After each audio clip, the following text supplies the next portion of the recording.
Welcome to another exciting episode of the David Pollack Show. Of course, I'm David Pollack here on our new home, Patriot.tv, Patriot TV.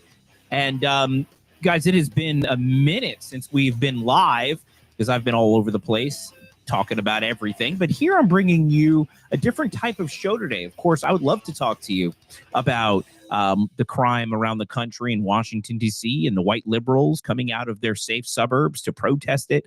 I would love to talk to you about Chicago, quote unquote, preparing for war against the president rather than preparing for war against the gangs that are terrorizing their inner city communities. But I'm not going to talk about that today. I'd love to talk to you about President Trump's new push to ensure there'll be prayer in school. I really want to talk to you about all of that.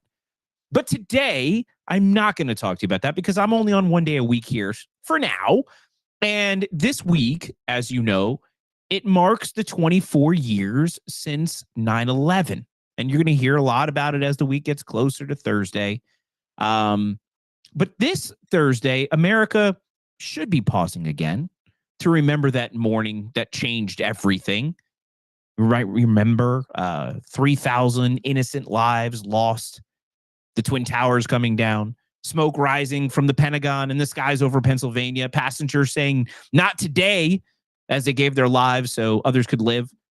That day, for the first time in a long time, we weren't red or blue. We were red, white, and blue. We were Americans. But here's the question. And here's the question I want you to think about as we approach Thursday. It's been 24 years. Do you think that unity is possible again? Because New York, the city that stood tallest on 9/11, is on the verge of electing Zoran Mamdani, a self-described socialist, as their next mayor. I think this is going to be, let's go with clip 3. Here is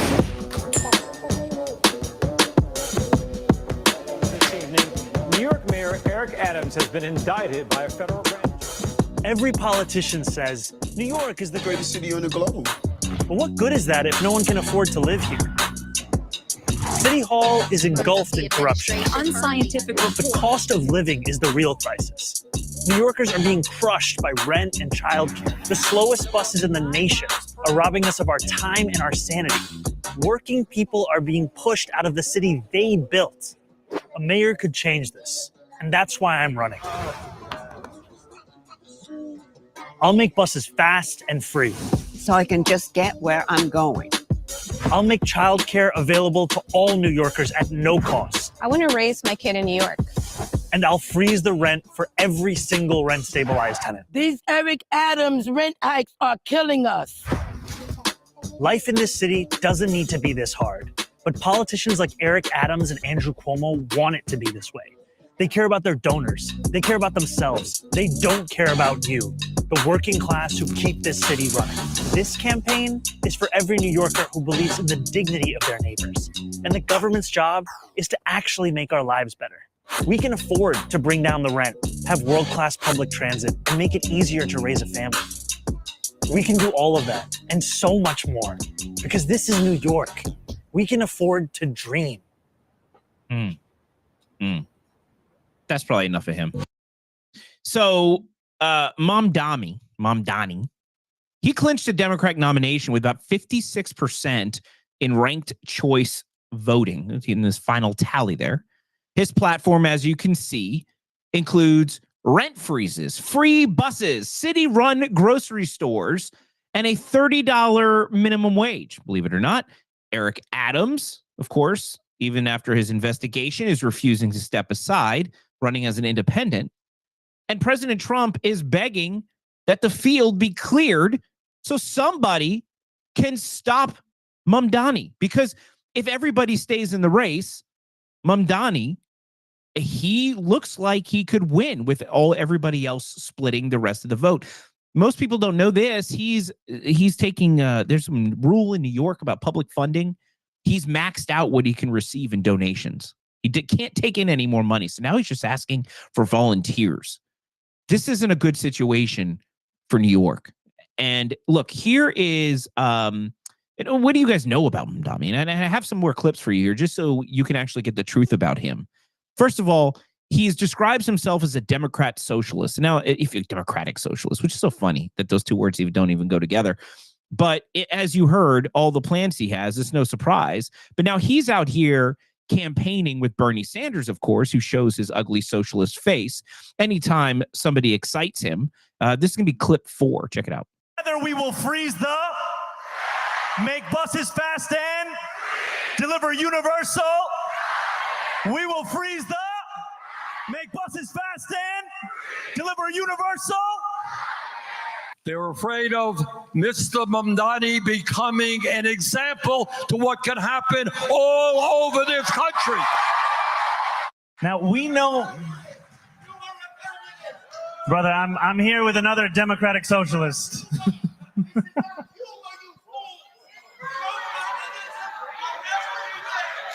Thank you, my friend.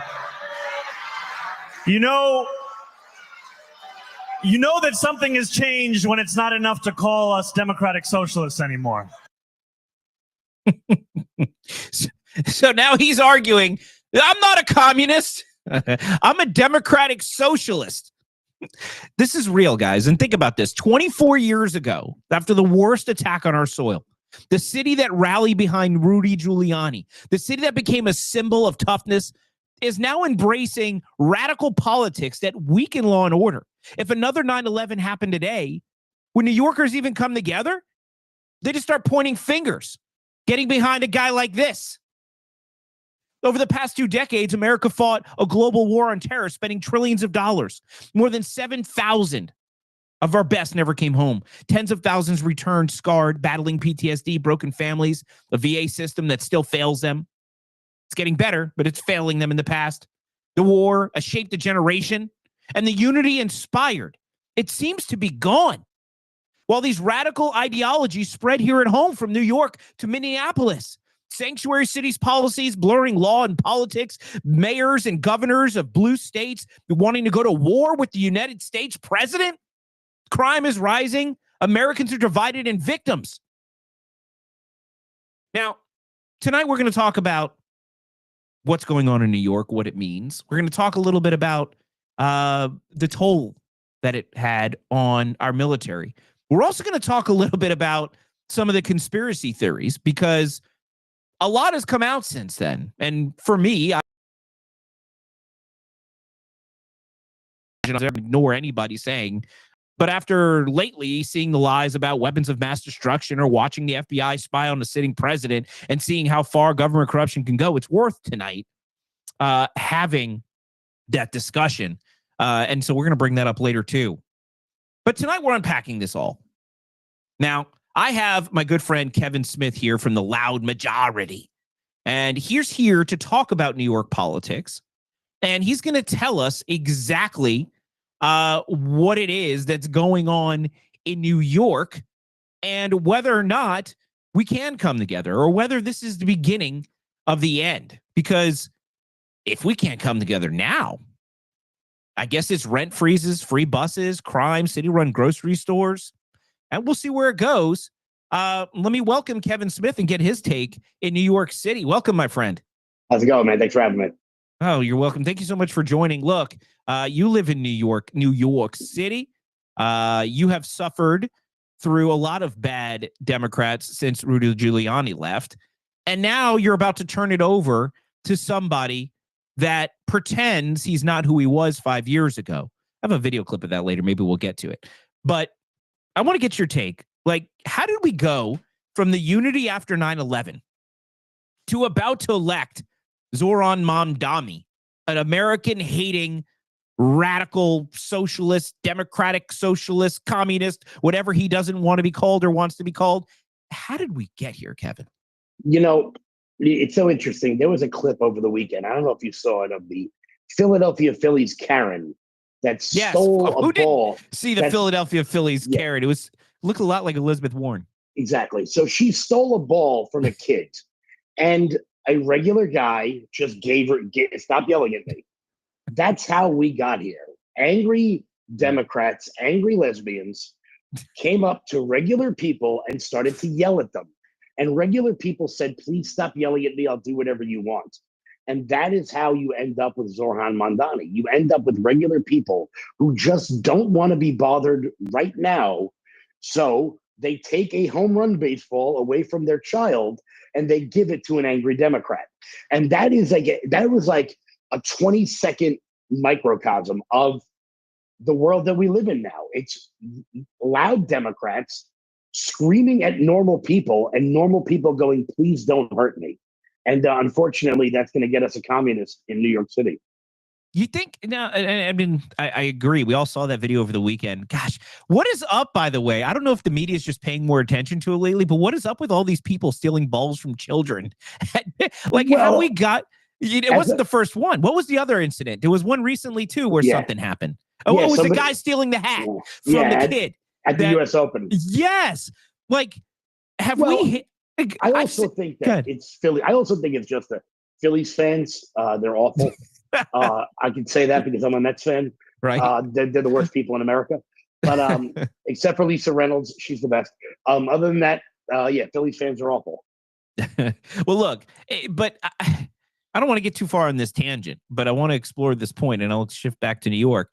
I was shocked going to all my nephews and nieces graduations this year. I'm sure all the people around the country went to graduations this year. I was shocked, and you've seen the displays on social media of people trying to do flips and screaming and shouting and doing all kinds of ridiculous things when they walk across the stage. The families are even worse. They're using air cannons and confetti cannons and cowbells and all kinds of nonsense to celebrate their kids' moment while overshadowing any other kid's moment. It seems like America has just become so entitled where that home run ball belongs to that, whatever that lady was. That hat belongs to that guy, not that kid. Everyone's like, everything for me, me, me, me, me. I mean, I guess New York is ready for socialism if that's the mentality, right? You know, it pains me to say it because I still think New York's the greatest city in the world. But I think New York City has to die to save the rest of the country. And unfortunately, what you talked about, the myopic view of the world, is why Zohran Mamdani is going to win. You've got three people, a New York legend, a narcissist, and the sitting mayor, and none of them think they need to drop out of the race. And I've long said, look, Curtis and Cuomo and Adams need to be locked in a room and not let out until two of them drop out of the race. Which two, I'll leave it up to them. But there are enough normal Democrats out there to stop Zohran Mamdani if we can all coalesce around one candidate. And there has to be an anybody but Mamdani movement here in New York. And unfortunately, that just isn't happening. Do you think, though, Kevin, that there is enough unity amongst New Yorkers to stop Mamdani? I mean, look, you lived there. I've been in New York plenty. I lived in New York in the early 2000s.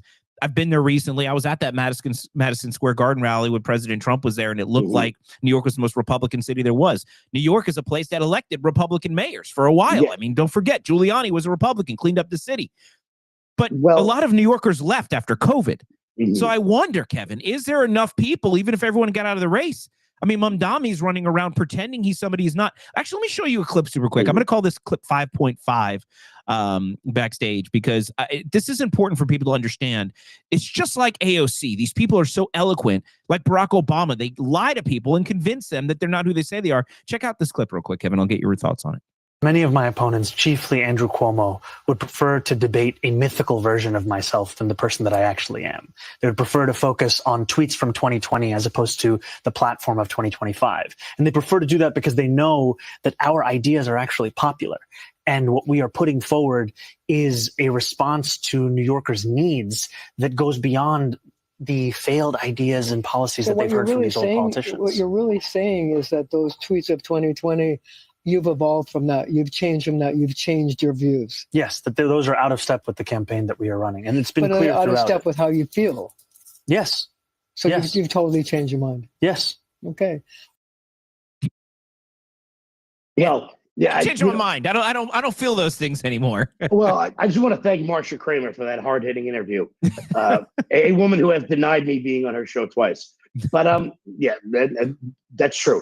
But I want to thank her for that hard-hitting. It was 5 years ago We're not talking about like you're 38 years old and you put something stupid on MySpace when you were 14. Like this was 15 minutes ago. He was an elected Democrat a year after he made those posts. He was an elected assemblyman. So we're not talking about like some guy from high school tweets something that gets, misconstrued and now he's 31 with kids and he grew up. This happened like 5 minutes ago. Yeah. No, I've evolved from that. It's not consistent with our campaign. But this is exactly the point, though. This is how they win, because they tell everybody, oh, no. I'm not a communist. I'm a democratic socialist. Come on. Why are you calling me names? And it was like, oh, no, I don't hate America. That was 5 years ago. I love America now. It's great. We don't know. I'm not saying we defund the police. I'm just saying we replace them with social workers. No, I'm not really saying, free rent. What I'm just saying is somebody else is going to pay. Like, they're so slick and people are so stupid that they're like, oh, look, he's wearing that Muslim praying outfit. This is different. I like it. And they vote for him. And then they go and sit there and complain. And the ones that have any common sense move to Florida. And hopefully they don't bring their politics with them. But so I go back to my original question. Do you think New Yorkers are smart enough not to vote for this guy, even if they had another choice? I think that if the only candidate in the race were Eric Adams, I think he would win.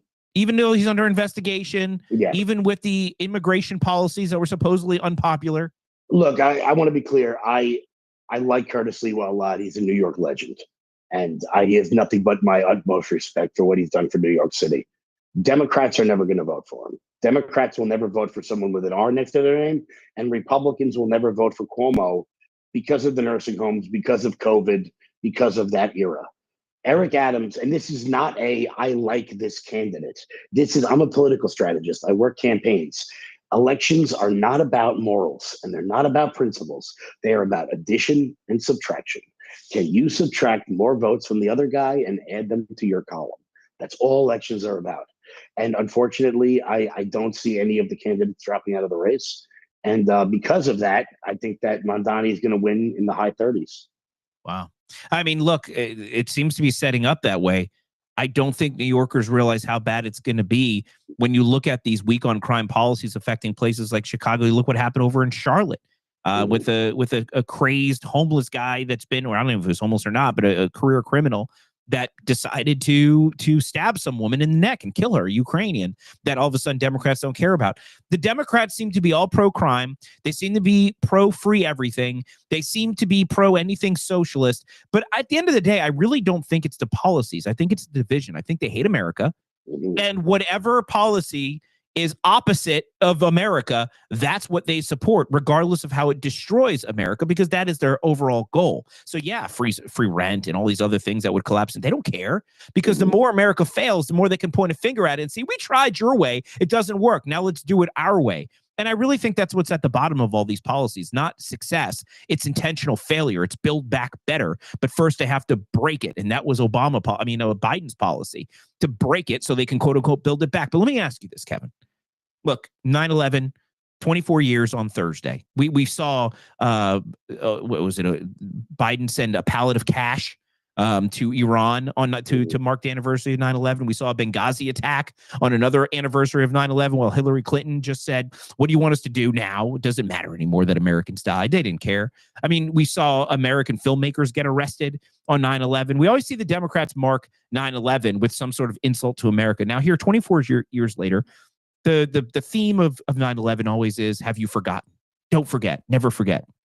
I argue that they've not only forgotten, but they just don't even care anymore. And the question is, can America, if there was another, God forbid, attack like 9/11, can America even come together in the face of that attack? Or do you think a significant portion of this country would probably take the side of our enemy? Mamdani would probably take the side of our enemy and say, see, this is what America deserves because it's a terrible country. What do you think would happen? Do you think the unity we saw after 9/11 could ever be found again in this America that the Democrats are trying so desperately to divide?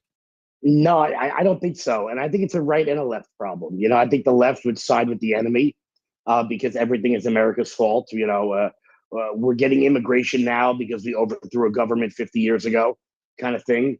And I think a large portion of the right would immediately not believe whatever it is ended up happening. Look, I'm not going to get into 9/11 truther stuff and Building 7 and whatnot, but there's a lot of people that think certain things about that, and I've never been one of those people. I'm sure much to the chagrin of a lot of the viewers, but watching the way everybody came together at them, there was not a single person who I knew who didn't know somebody who died that day. Yeah. Multiple people, and it was a real turning point in my life. I'm 36. I was 11 when it happened. I still remember where I was. I was in Miss Corcoran's 7th grade social studies class, and she was the most evil woman that has ever lived. Everything changed that day, and I don't think people would come together. I've watched people march with Hezbollah flags around Ground Zero. I've seen it happen right in front of our eyes. When we were down in Lower Manhattan at a protest, people say never forget, but there's a lot of people going out of their way not to remember. And it's it. Look, man, I'm not going to get into the 9/11, whether Bush and they knew. And we're getting into that later. Jason Burmas is coming on. We're getting into that later. But, just from a pure American standpoint, people were just kinder to each other afterwards. The little stuff didn't really matter as much. And there was a groundswell of people signing up for the military and whatnot. And people wanted to be proud of the country again. And I feel like there are a lot of reasons, mostly on the left, but also on the right, that people would just find a reason to blame everyone except for the person who did it. And it's sad to see, because as tragic as 9/11 was, watching New Yorkers come together, watching people come from all over the country to help out those firefighters that were down there, those 343 brave souls that never made it out that day. After the worst times, you get the best times out of people. And I pray to God it never happens again.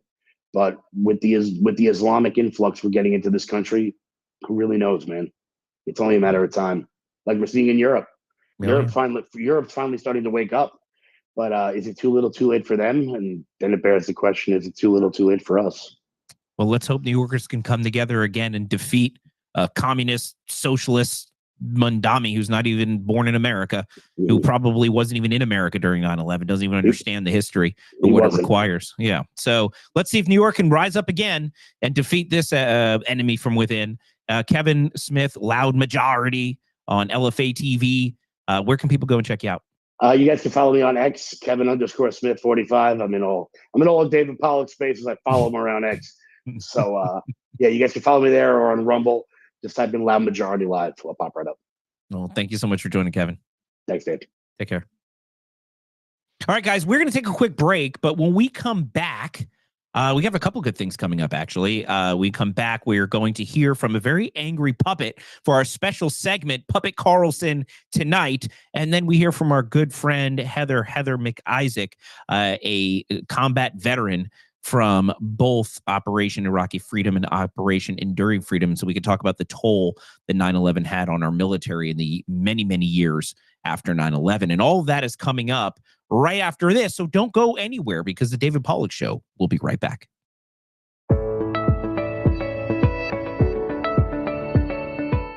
I'm Scotty Cahill, and I'm the founding partner at FinSec Life. FinSec Life is an independent agency that works with a multitude of carriers that brings the best pricing to each client we serve.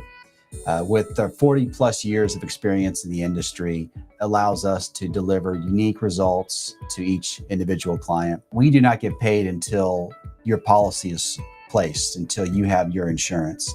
So we will do the work. We will ensure that everything is taken care of, whether you get the best pricing, whether you get treated fairly by the underwriting team. If you have an existing policy and you want to know whether the policy is performing as it should, or if you have additional needs for insurance, please contact us at 321-800-3901, and we'll be happy to quote you on a new insurance. The phone number again is 321-800-3901, and the website is finseclife.com, financial security for life.com. Freeze drying again? Never know what could happen.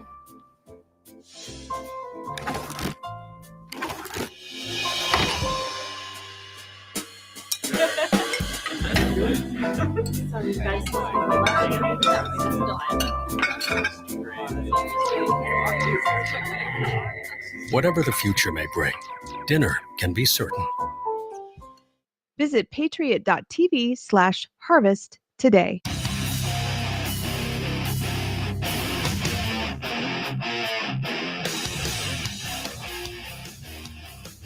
Welcome back, everybody, to an exciting David Pollack Show. We are remembering 9/11, 24th anniversary, even though it seems New York is forgetting. But before we continue, I want to bring in a very angry puppet who has some things he wants to get off of his chest. I'm excited to bring you Puppet Carlson Tonight. Welcome, Puppet Carlson. Well, hello, Dave. Hello, Puppet. I am Puppet Carlson, and this is Puppet Carlson Tonight. You have something on your mind, Puppet, right? It's been burning up your cotton. Why don't you get it off your chest? Totally been burning up my cotton, Dave, and especially listening to your last guest. I'm ready and raring to go. You know what? Do you remember 9/11? Not just the tragedy, but the unity, the part where everyone left, right, blue, Bush, Biden, that was when he still remembered where he was, stood together and said, we're going after the bad guys. We didn't argue about tone or tweets. We wanted America to be safe. Now, fast forward to 2025, and suddenly going after the bad guys is controversial. If you send the National Guard to clean up a gang-ridden war zone in Democrat-run cities, the media goes screaming dictator, and every blue mayor grabs their pearls and calls a press conference. Let's start with Washington, D.C., Dave. Trump sends in 800 National Guard troops to stop the daily carjackings and stray bullet symphonies, and the media acts like he launched a coup with a MAGA-branded army battalion. But guess what? Crime dropped further and faster than CNN's ratings after the election. Homicides down 32%. Carjacking slashed by more than half. The mayor didn't say thank you. She said, how dare you? Because when Trump fights crime, Democrats fight him, not the criminals. Then there's Chicago, where Trump posts a meme. Yes, a meme with an AI image of the Department of War, and the entire mainstream press goes DEFCON 1. Meanwhile, Chicago's got cartels, carjackings, and criminals treating the town like it's Grand Theft Auto Sanctuary City edition. He's not going to war. He's going to help. But Democrat officials would rather be overrun than overruled. Because let's be honest, this is not about crime. It's about policy. It's about power. If Trump says the sky is blue, they'll swear he's racist. If he says cities need law and order, then they'll say he's a dictator. Well, their citizens can't even walk to Walgreens without a bodyguard and a first aid kit. 24 years ago, we stood shoulder to shoulder. Today, Democrats would rather see cities burn than let Trump put out the fire. Well, guess what, Puppet Nation? If cleaning up crime is fascist, if law and order is offensive, then I guess common sense is now contraband. I'm Puppet Carlson, and on this 9/11 anniversary, we remember when America went after the real bad guys, not each other, not memes, not mean tweets. We stood together. Now remember, Puppet Nation, the fleece stops here. Wow, Puppet. Thank you, Puppet. You feel better getting that off your chest? I had to get that off my chest, Dave. Well, you did a great job. Weighing down my cotton. Yeah, thank you, Puppet. I think the audience is agreeing with you, and I think they're all part of a Puppet Nation, and we are grateful for you joining, Puppet. And I hope we don't forget, Puppet. I hope we don't forget. Me too, Dave. Well, thanks for joining. We'll talk to you next week. Thanks for having me on. Of any time. Guys, it has been 24 years since 9/11. Almost as long since America launched that war on terror. Think about how it shaped the country. U.S. went into Afghanistan following the war. Lasted 20 years, the longest war in American history. 2,400 American service members lost their lives. More than 20,000 came home wounded. Trillions of dollars spent. And when it was all over, what happened? The Taliban's back? After Biden's disastrous withdrawal? Look at Iraq. after whatever happened with the weapons of mass destructions. You look at what happened there now. Went from being Saddam Hussein to an ISIS caliphate. Is it any better than it used to be? I don't know.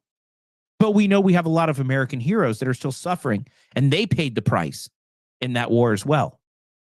Now, we all saw what happened in 2021. We saw Biden's crisis at Abbey Gate, 13 American service members lost.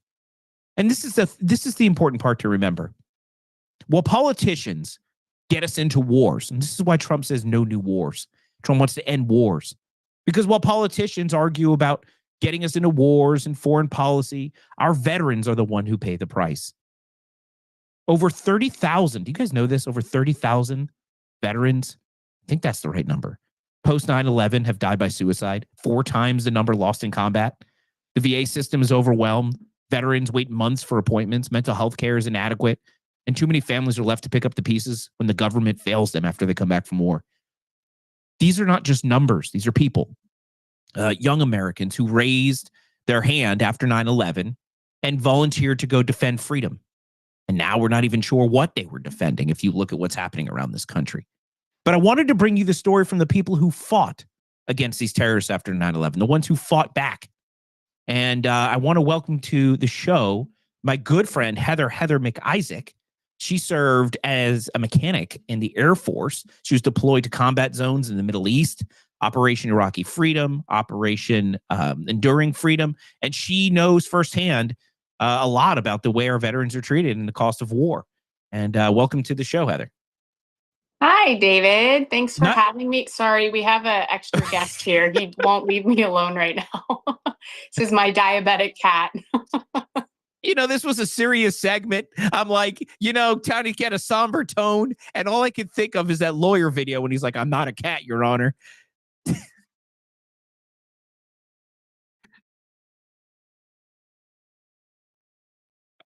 Are you hearing that? Yeah. What in the world is... Anyway, hi. Should we just start over? No, we're live. All right, Heather. The best part. Gosh. Okay. Taking it back to a very serious topic, though. Look, we've lost a lot of people from a lot of different reasons for these foreign wars. You have been fighting in those wars. And I want to talk to you about the personal toll that 9/11 had on our veterans and whether we're the same as a result. 20-year war.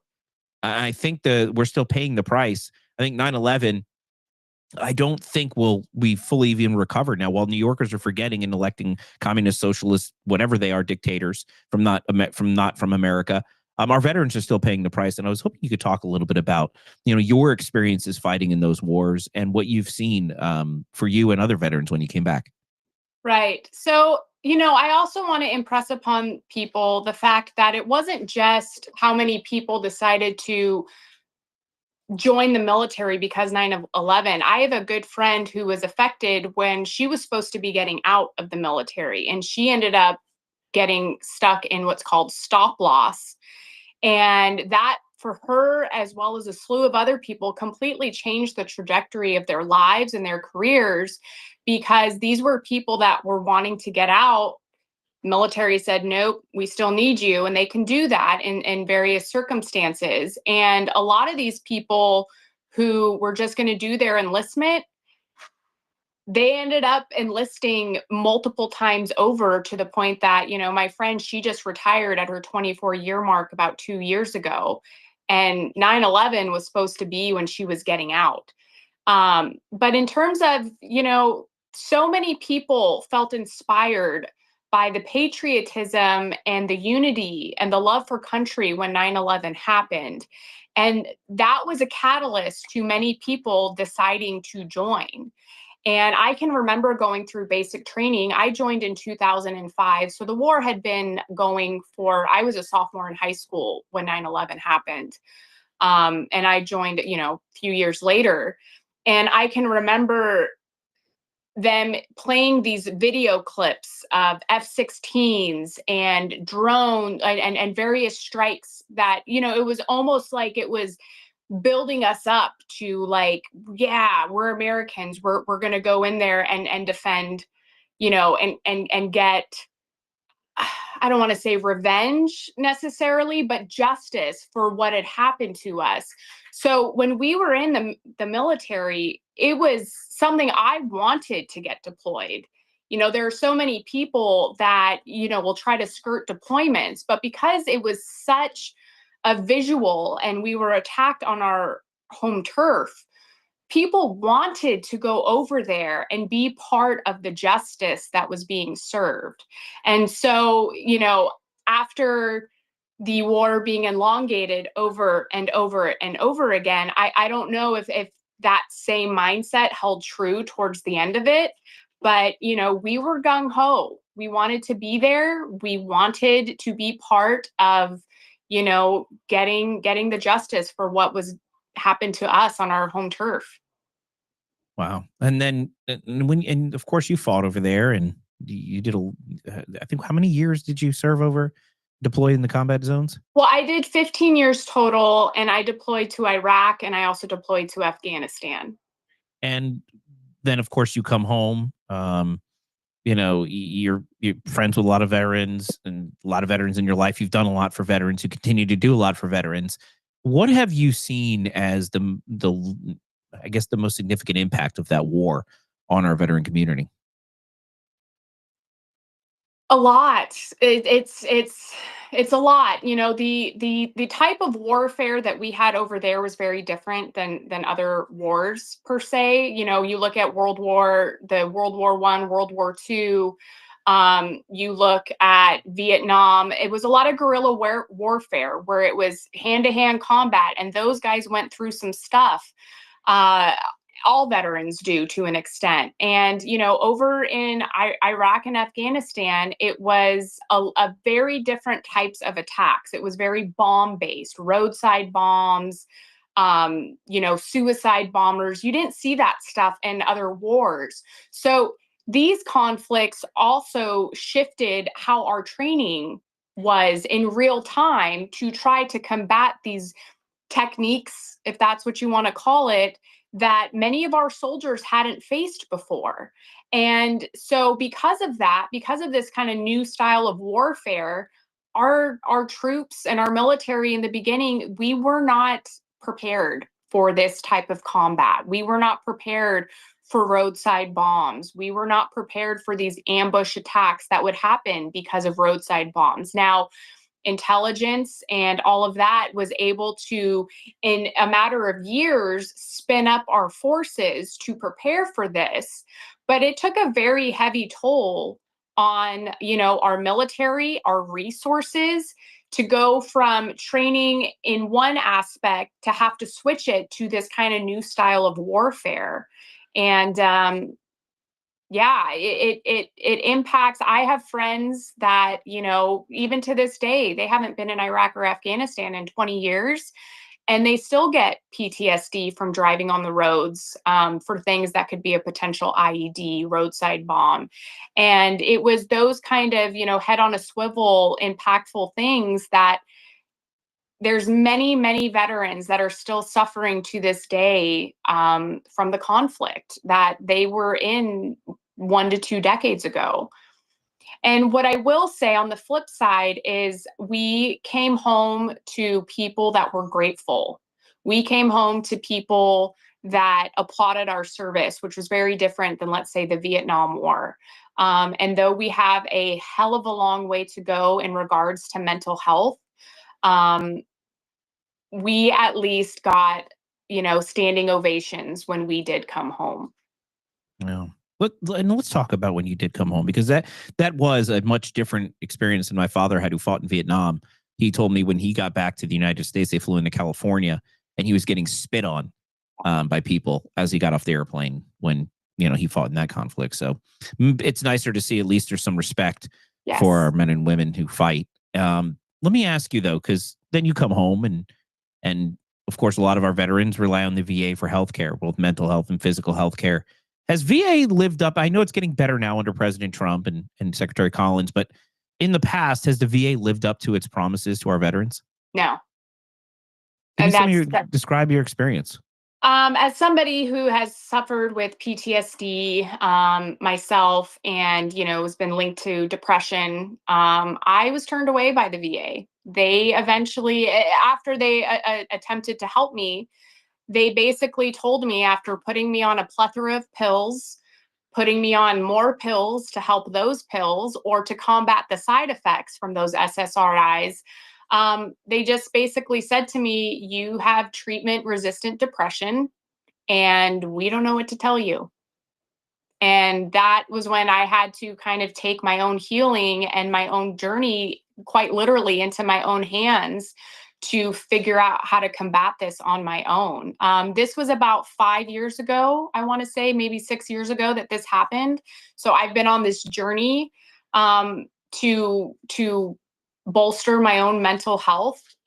Being a mom has played huge into that because I don't want my own issues to, hinder my son or his childhood, which was a huge catalyst. But I look at a ton of veterans who, if they were told that, it makes sense. The amount of veterans that we have lost due to, the invisible scars, as they're called, because the help and the resources were not there and they were promised. And that, I think, is the biggest slap in the face to our veterans is, we signed our names on the dotted line using our lives as collateral for our country's freedom.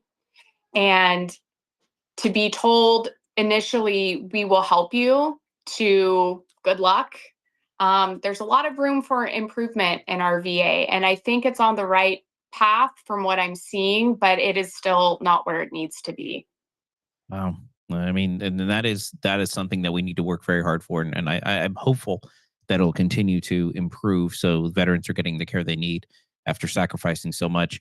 Heather Mack Isaac, thank you so much for being here. If you want people to follow you, not that you need any more followers, because I think you're getting all of them.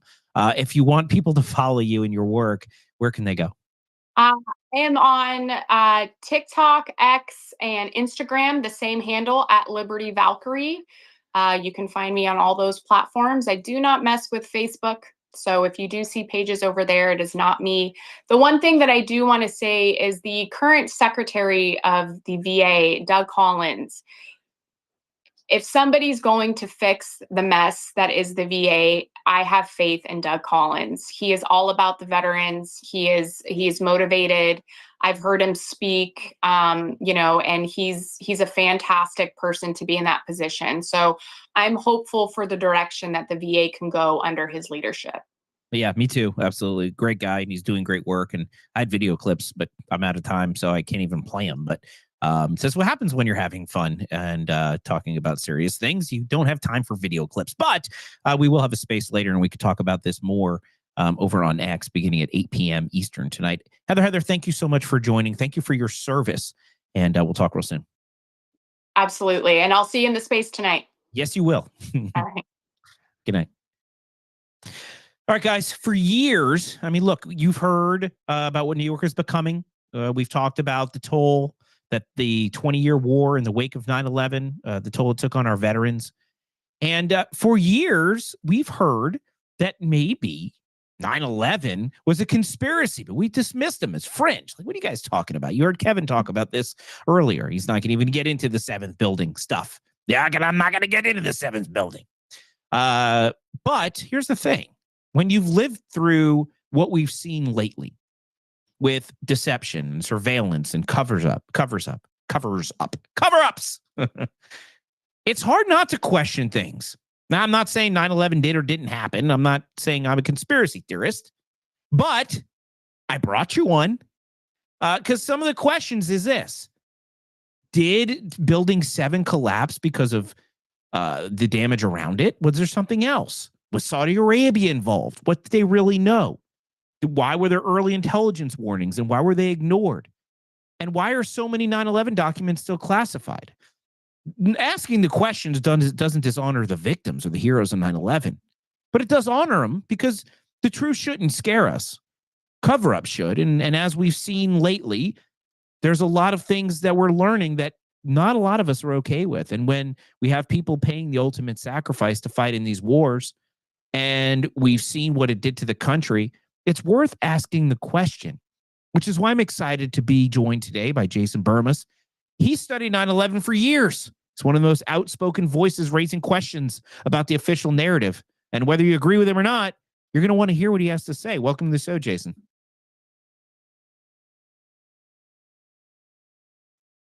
I think you're muted for me. Of course I am. Yes. Of course I'm muted. Sorry, I muted myself while the other segment was on. Look, first I want to thank you for having me on. You've always been very gracious in letting me speak. But I got to say this. I don't really consider myself a conspiracy theorist. You know, I like to think when I present evidence, I let you decide for yourself. I always say when I speculate. And hey, when I get things wrong, David, I admit them. In fact, you know, we've done a bunch of spaces on Epstein. Apparently, the Epstein estate released that quote unquote Trump letter. I saw. And it's different from the one that I had ferreted out. Yeah. So, hey, all I'm going to say is I'm a human being. I got that one wrong. We're going to move forward. But as far as 9/11 goes, you know, somebody like Tucker Carlson, who has, you know, viciously attacked the 9/11 truth movement for years. I remember he did this interview with David Ray Griffin. He was very, very, very combative with him. Even at that tail end of his Fox run, he didn't have the best things to say about my documentary film, Loose Change. However, here we are. In a couple days, we're going to be at the 24th anniversary of 9/11. I'm going to be hosting the event on the 11th, but from the 10th to the 12th, we're not only going to have people like Ron Johnson, the current senator, Kurt Weldon, Dennis Kucinich, but now Tucker Carlson is joining us, and he is also going to be speaking there. And Tucker, for all the things he may have had to say about my documentary films that were literally put out almost 20 years ago, my film Fabled Enemies came out in 2008 on the 7th anniversary. So not quite that 20-year mark. He's putting out a 5-part documentary series on 9/11, and he's doing it on that day. The first part will be free to everybody, and then each week it will become free to everybody. But those 5 parts will be out for paying subscribers right away. And that just shows you that we've moved away from just outright attacks, especially after the COVID 1984 nightmare, especially after the 2020 election, especially after the Russiagate thing, where a lot of people back in the second Bush administration, the W, if you will, that were listening to me, were on the left. You know, I was marching with Code Pink and people like that. And really through the Trump phenomenon, everything that I just said, well, I'm here talking to you. You're a pretty staunch conservative, and I've now been around those circles. So I think what's really important is to let people know that I'm politically homeless and have been for a long time. I believe the 9/11 issue is not a left or right issue, just like you said about the policies that we've had. I would argue that our entire foreign and domestic policy up until this day is shaped around that official narrative of 9/11. And yes, that includes Homeland Security, the Patriot Act, the Military Commissions Act, the National Defense Authorization Act. They were spying on us pre-9/11 through programs like Carnivore and Promise, but those were certainly solidified and extended via Five Eyes and more, which was revealed by Snowden. None of that would have been possible without boogeymen in caves overseas. And quite frankly, as much as we're talking about it, it's scary how far this quote unquote terroristic rhetoric has extended to. I mean, you could talk about the attacks on Trump himself, but look at somebody like Tulsi Gabbard, who again was on the left, was a Democratic politician, and was put on the terrorist watch list. Now, look, we flipped the script somewhat. She's the director of national intelligence somehow right now, but that should really show people, I would say, the extended cartoon level that we're at. And David, we didn't just get here and we didn't just get there at 9/11. One of the things that I think that your audience would appreciate is that in my film, Fabled Enemies, and if you'll allow me, I'll certainly show you the clip. Of course you have a clip. What the audience doesn't know is that Jason always comes prepared no matter what show he's on, and he always has his own clip. Yes, please play it. Let me just set this up. Yeah. You mentioned Saudi Arabia And the mantra among 9/11 truth is inside job. Now, I would contend that is not what happened. In fact, what you have is an international intelligence operation with role players in Saudi Arabia, in Pakistan, which this section will show you, Israel, and within our own continuity of government / military industrial complex. So before you play the clip, just for the audience's sake that may not have ever heard an alternative theory about 9/11. So I'm not saying conspiracy theory, an alternative theory about 9/11. Give me the 30-second overview of what is the alternative theory of 9/11 if it wasn't some terrorists from the Middle East who came over and learned how to fly airplanes into buildings. What was it then? So give me about 90 seconds here. What we're going to demonstrate right now. Yeah, go ahead. The monetary connection between Pakistani intelligence, which is the ISI, and not only the U.S. government, but wiring Muhammad Atta $100,000 just before the attacks. Now, many of these hijackers, if you were, trained at military bases, had their homes listed as military bases, okay, protected by the FBI, by the CIA. Everybody knows this al-Bayoumi story now with Khalid al-Mihdhar. In fact, 60 Minutes just covered it this week. Again, that's something we were reporting on in 2004, and now we're talking about in 2025. They still don't like to go to this wire transfer or the idea that Walid al-Shehri in the same film had the CIA called on him prior to the attacks. Nothing was done. Okay. So what you have is an international intelligence operation where you have the people who are going to be blamed for the attack actually carrying out dry runs of hijackings, but being protected and not necessarily knowing. Maybe somebody in the group there knows that. Now, they're also being tailed and really directed by Israeli intelligence. So the Israeli aspect of this, a lot of people don't know this. They talk about the quote unquote dancing Israelis.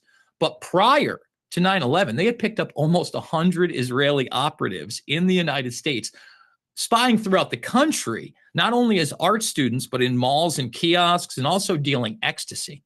Okay.